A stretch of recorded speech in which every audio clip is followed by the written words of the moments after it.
What did we learn from Hanukkah? We've just spent 8 days in Hanukkah. So what did we learn from this experience? Theoretically, the third seal is sealed, and this brings us back to Rosh Hashanah. And there is a strange parallel here between the days that we count in Rosh Hashanah, the 10 days from the 1st of Tishri to the Yom HaKippurim, and the 10 days of the month of Tevet. After the first 2 days, which are Rosh Hashanah, then there are 8 days until the 10th of Tevet. And today, the way the calendar works out, we have 10 days, we have 8 days also until the 10th of the month. And we reflect on these 8 days. We have 8 days till the end of the month. And we reflect on these 8 days like we reflect on the 8 days that we have between Rosh Hashanah and Yom HaKippurim. And in my opinion, the third seal isn't sealed until the 10th of Tevet. So these are 8 days, sometimes 7 days, of reflection, you see, of the past, not only 8 days of Hanukkah, but of the 90 days that we have from the 1st of Tishri until the end of normative Hanukkah. It just so happens that today is the darkest day of the year in the Julian calendar. As I'm speaking to you, it's December 25th. No, excuse me. December 21st, and it's the shortest day of the year. The winter solstice in New York here is, or when you see this, was at 11:29 a.m. So what does the shortest day of the year bring us to reflect upon, especially since we've just ended Hanukkah, which is a festival of lights, candles, nighttime lighting. See? And today's shortest day of the year means that the sun, which doesn't come up here till like 7:16, and then we'll set at 4:31. The sun is the focal point of our lives. Daylight is the focal point of our lives. And when we don't have daylight, then we need candles. But the sun in itself. Now, where is this sun related in our bodies? And that's Tiferet, center of our bodies. Now, Tiferet can have a couple of different spots in the body. It can be the center of gravity at the belly button, but Tiferet can also be a little higher where the diaphragm is, so to speak, right under the breastbones. So when you feel that you're doing like a Kundalini yoga or just diaphragm down and up, it's kind of like in the what we'll call the up position, which could be a down, but it's kind of like when you feel that you're breathing into the high chest. That diaphragm is called a yoteret, actually from the word yoter, more, but a yoteret, which is the high lobe of the liver. And in that word yoteret, there are two tovs, separated by a resh, but there are two tovs which I have imagined as being the shorthand for Tiferet itself. So Tiferet itself, well, anyway, Tiferet itself is what we're going to call this high set, where right under the rib cage, and as my brother has enlightened me with, which is a good word for sun and light, is that when one walks, one should actually feel the legs emanate and start from right that upper lobe, that yoteret, and the high point of the diaphragm, and have a high set when you walk. And then the arms are from there. Anyway, what I learned this Hanukkah is that there's a high position for Tiferet at the lobe of the kaved, the different words for kaved, meaning heavy. And why is it heavy? It's heavy with blood. It's the liver.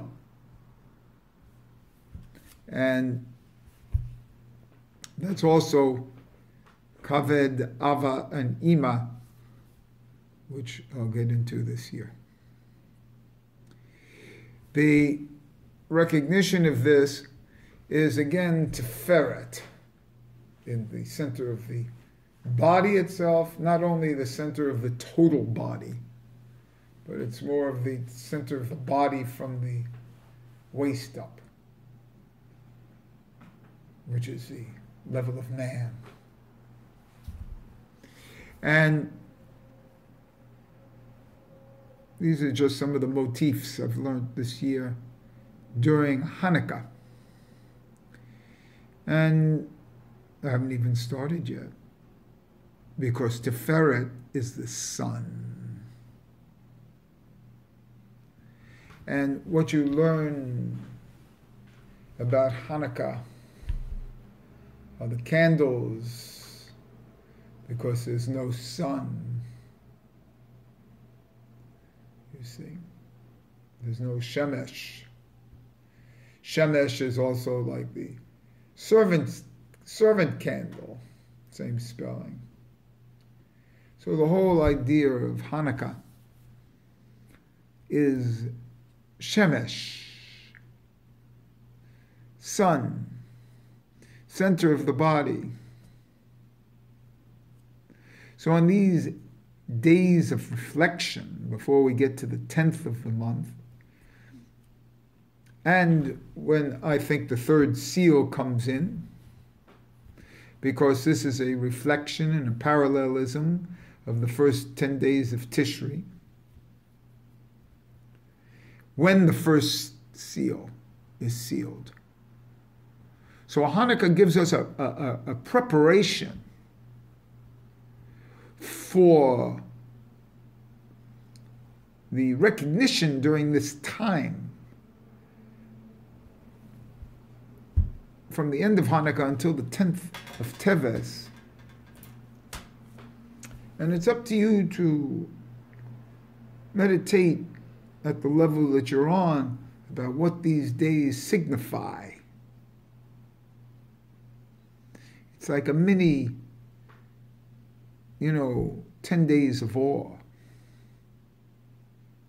Because there's going to be a seal on the 10th of Tishri, and there's going to be a seal on the 10th of Tevet. And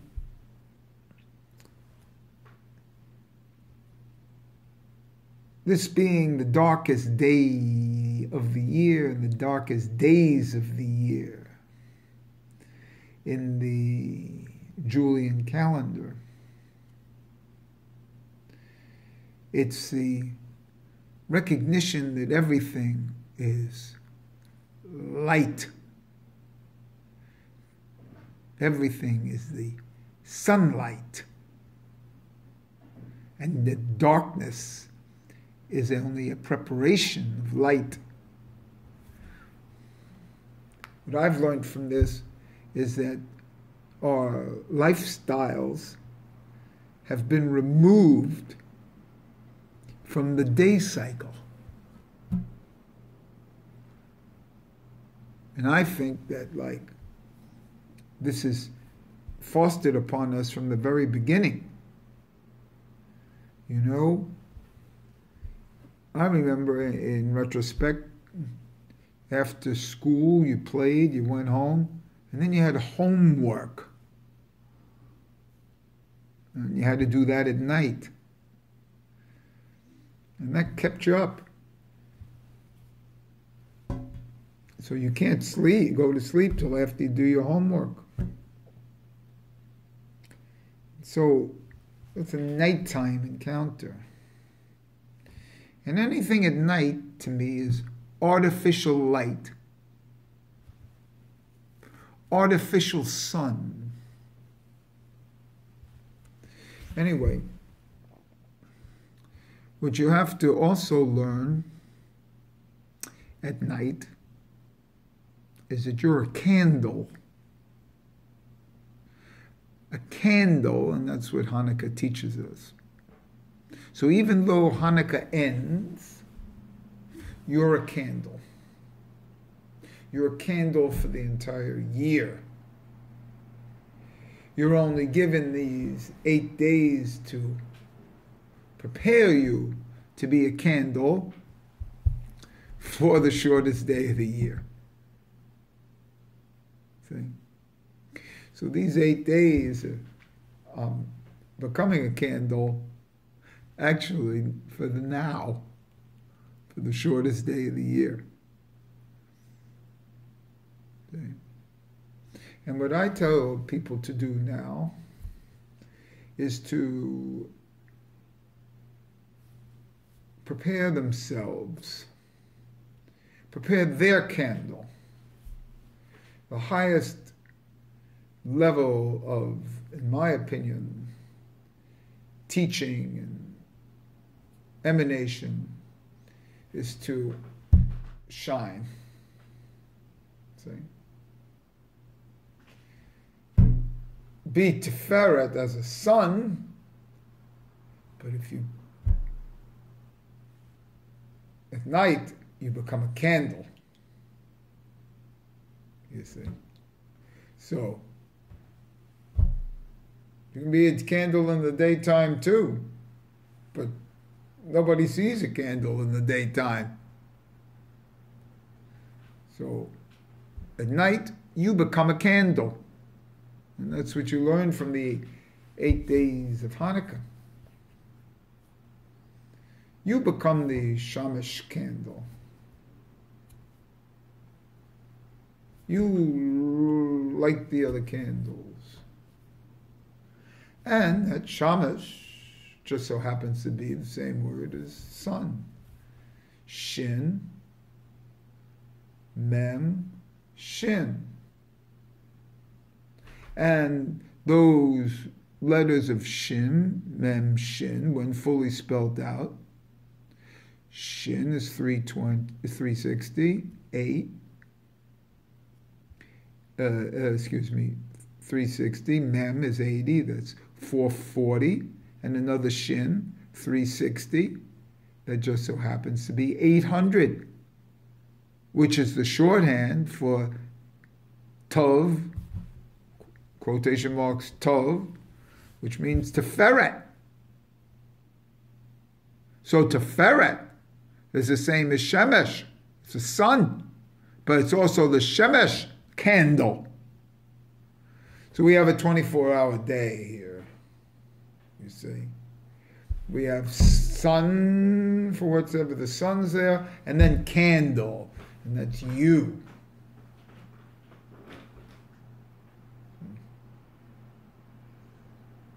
But until you identify with the sun and with light, you're not going to be able to, what you think, rectify that darkness or be a candle in the darkness. Because that candle is still the sun. It's a nighttime sun.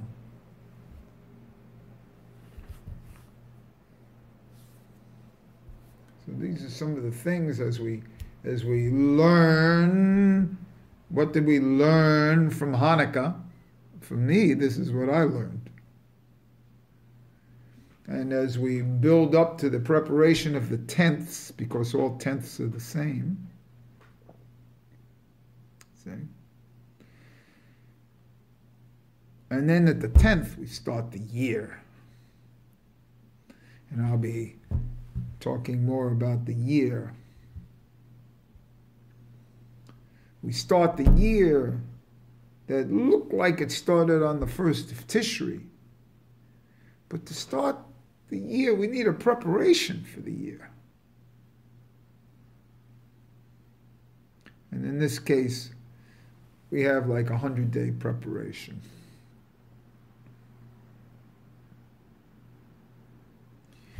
And the 100 days is 10 times 10.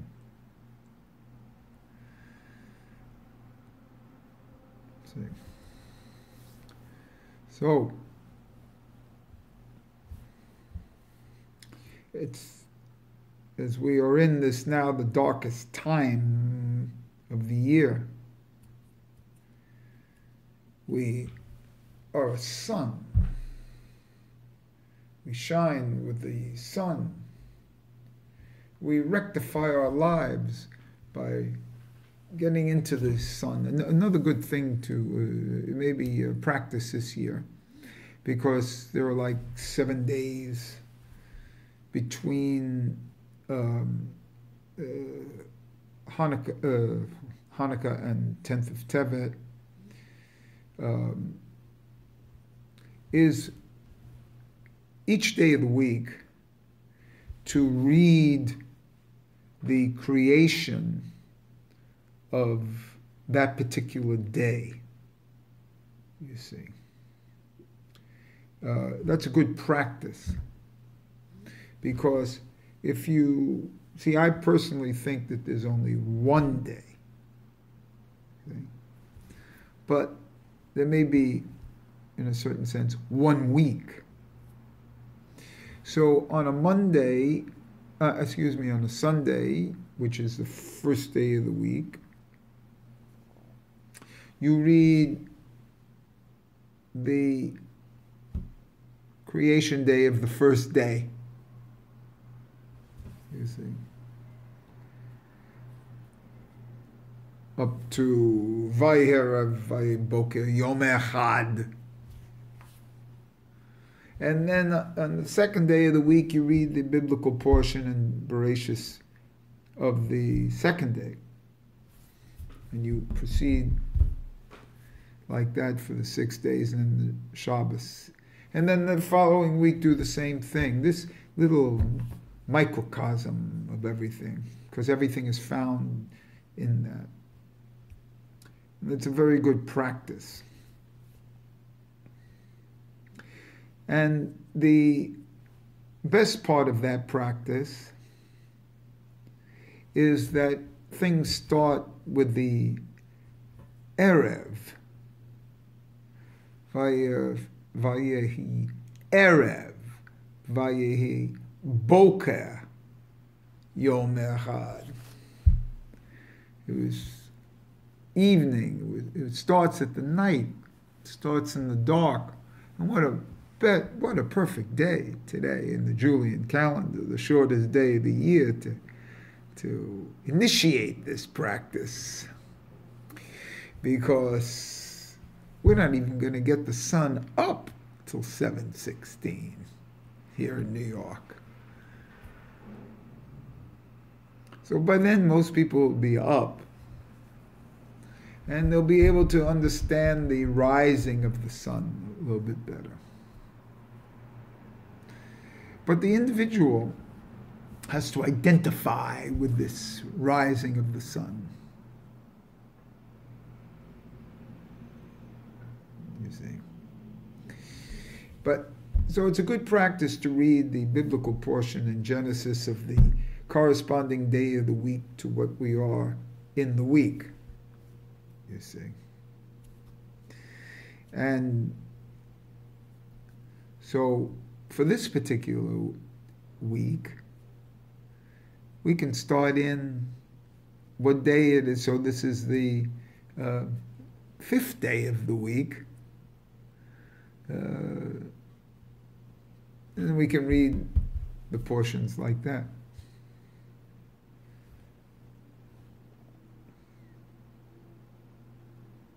Are there any other questions? Of course, nobody's here.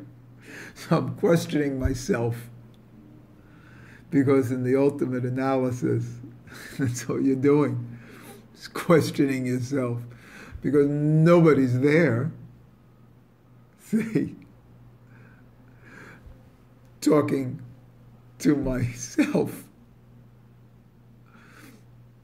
And when one recognizes that a person has himself and his mirror image,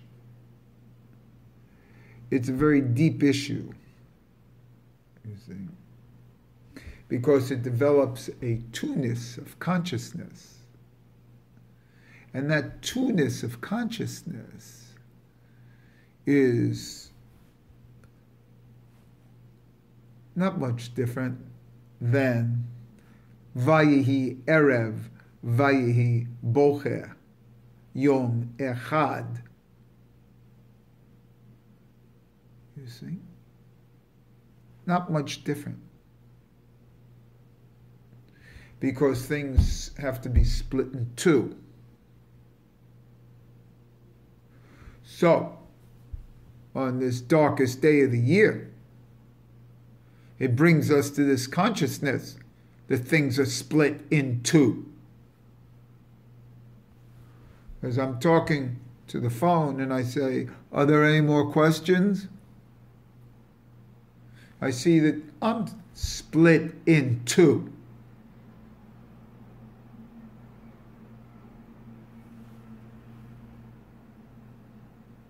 That there's an Erev and a Bocher.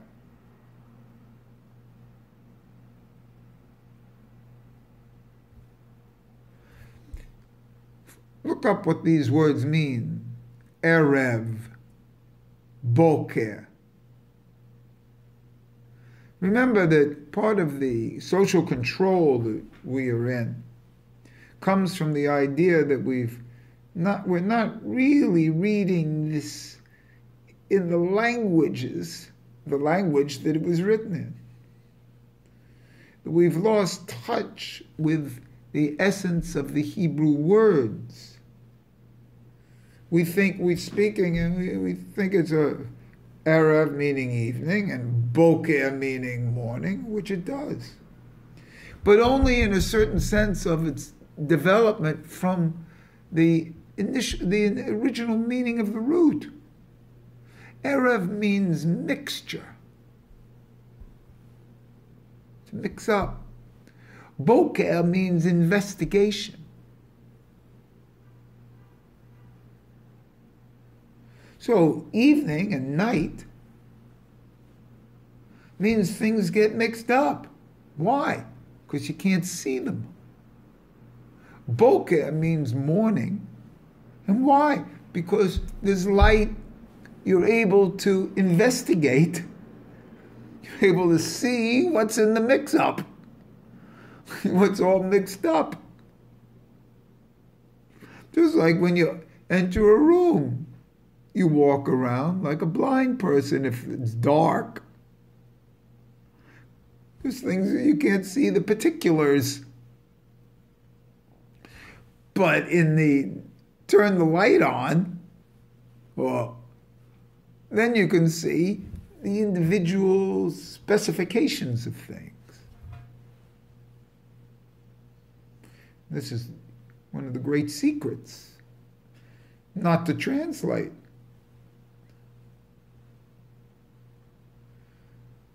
You know?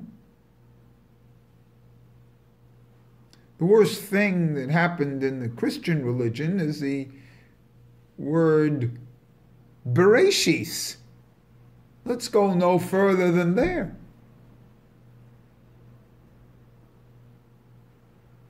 Or even in Judaism, when they call it in the beginning. Or when they lose the sense of the letter bet. Because what does the letter bet means? It means two. Creation came from a primordial aleph, it's one, into a bet, which is two. And isn't that what I've been talking about here for 5 minutes? So we came from one, but that's not seen there. We see the two, bet. So when we see bet, is it so surprising to say, Vayi Erev, Vayi Boker, Yom Echad? There's an Erev, there's a Boker, there's two parts of the bet. And that's recognizable here in the darkest day of the year. And if you're not seeing it now, okay. The darkest days of the year, the winter solstice, the shortest period of sunlight. And in a weird sense, the shortest period of sunlight shows the importance of the sun itself. Because then when you see the sun, you're seeing something.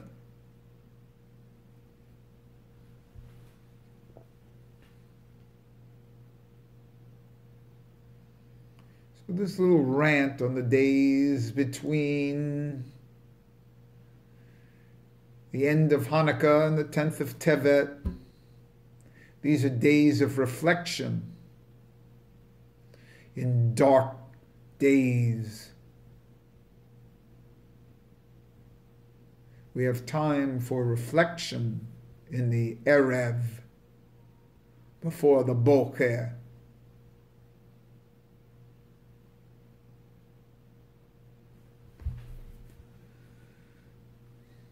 And I think that this is what the whole concept of Judaism really is and reflects here.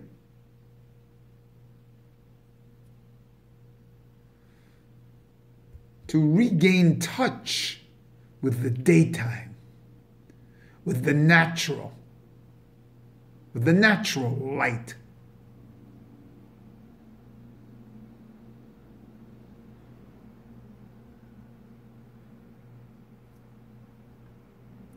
Is it strange that I have so much hair and I'm saying to get re-in-touched with the natural? Isn't that what life is all about in the secular world here? In the non-Jewish world? Back to nature. They have these new living places that have taken over golf courses because people no longer playing golf, chasing a little white ball around like 500 acres, manicured, taking all the birds away, using an enormous amount of water. And they want to now make like living communities, natural living communities where they grow their own food, where there used to be these golf courses. And then people would be out in nature more, in like some sort of natural environments. So there's a movement in that direction right now, in general. There has to be that for Judaism too. A more return to the land, so to speak.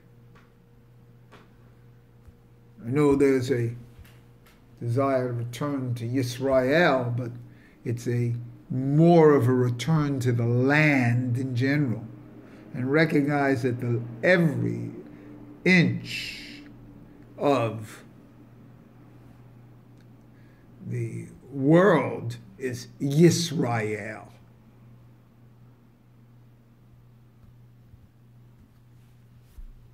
Now, if you think that a return to the land is a weird concept, I think that a apartment building where people live on the 35th floor is a weird concept. In a little box. And taking an elevator to the 35th floor. Boy, that's being out of touch with the putting your feet on the earth, getting the vibrations from the ground. No wonder people are upset on the 35th floor when their bare feet are not touching the ground. You see. But that's another story right now. So, started this with what did we learn from Hanukkah? And I expect you to reflect the same way that I've just reflected, and will continue to reflect.